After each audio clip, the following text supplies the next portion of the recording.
All right, so it's Sunday and I got a little bit of time on my hands, so I'm going to spend that getting some things done around the house that I've been ignoring for a while. One is changing the inner workings of this toilet. So I have this kit here. These are cheap, easy to find at the hardware store. Just make sure you get the right flapper size. Sometimes you don't even need any tools to put them on, especially if it's a relatively new toilet like this one. So let's get started. First, I shut off the water and flush the tank. Then I put a towel underneath because there is going to be some water come out whenever I unhook the hose. The only tool I'll be using today is a pair of channel locks, which I'll use to remove the plastic nut on the bottom side of the old system. Make sure to follow all instructions and adjust the system accordingly to the size of your toilet. However, I had the old system, so I just made mine the exact same size as the old one.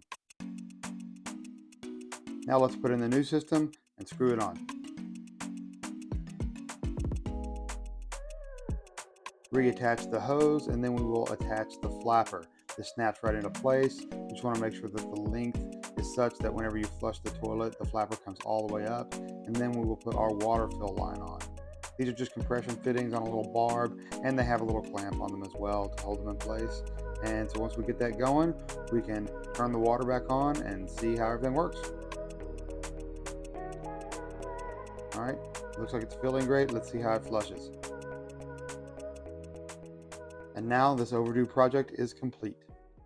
So my house, as well as most of the houses in my area, are built on what's called a post-tension slab foundation. And they run post-tension cables from one form board to the other before they pour the slab, and then they pour the slab and they cut the cable off here, and when they pull the form boards, it leaves this void in the concrete here, and they usually go through here and fill that in with concrete. But they have a tendency to fall out like this one has over time because concrete really doesn't like to stick to concrete. So you end up with this void, and this really should be filled, and people usually come through here and have somebody fill it with concrete, but today I'm going to do something a little bit different. Because it is my belief that the common homeowner is probably a little bit intimidated to mix up a batch of concrete and do this themselves, something they're probably not intimidated about is using a caulk gun. So I'm going to be using a product today made by Sashco called Slab.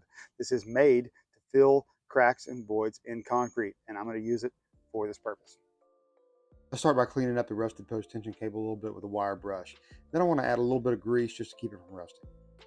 The type of grease that you use for such a small application doesn't really matter, so I just used some old bike grease that I had sitting around.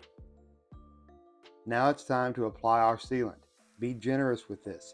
Fill the void, okay? Overfill the hole. Put a lot of sealant there because we're going to smooth it out with a taping knife after that's done. This is a super easy repair to make, and not only does it look the same or better than the concrete that was there before, but it will definitely outperform it over time. In January and July, I always change my media air filter, and at least on one of those occasions, I try to drain my water heater, and so I'm going to get that started right now. Of course, I'm going to start by shutting off the water to my water heater. I've got a gas unit, so I'm going to turn the unit off, but I'm also going to turn the gas off for good measure.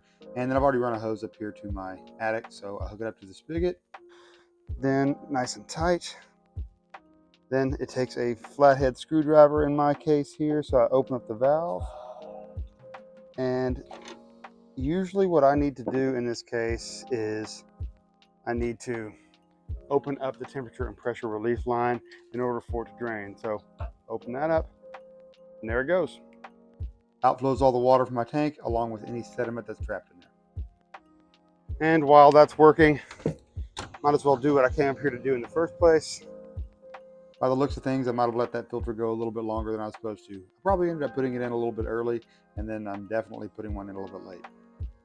Better late than never, right? All right, so back to the water heater. Shut off the valve, unhook the hose, refill the tank, and then go through the process of relighting the tank. And don't forget to close the TPR valve.